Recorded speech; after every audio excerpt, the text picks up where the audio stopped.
Hi friends, మన ఛానల్లో పానీపూరి, దహీపూరి, మసాలా పూరిని మూడింటిని ఒకేసారి ఏ విధంగా చేయాలో పూర్తి వీడియో కోసం కింద ఉన్న లింక్ని ఓపెన్ చేసి చూడండి. పానీపూరి అంటే ఎవరికి ఇష్టం ఉండదు చెప్పండి. చాలామంది ఇష్టంగా తింటారు.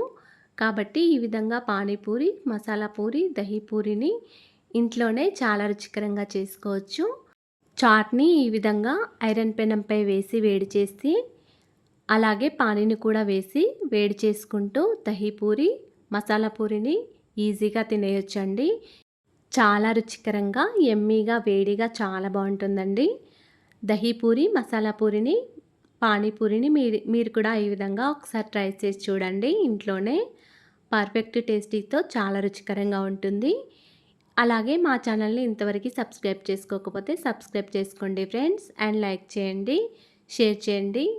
పానీపూరి, దహీపూరి, మసాలా పూరి పూర్తి వీడియో కోసం కింద ఉన్న లింక్ను ఓపెన్ చేయండి. Thanks for watching.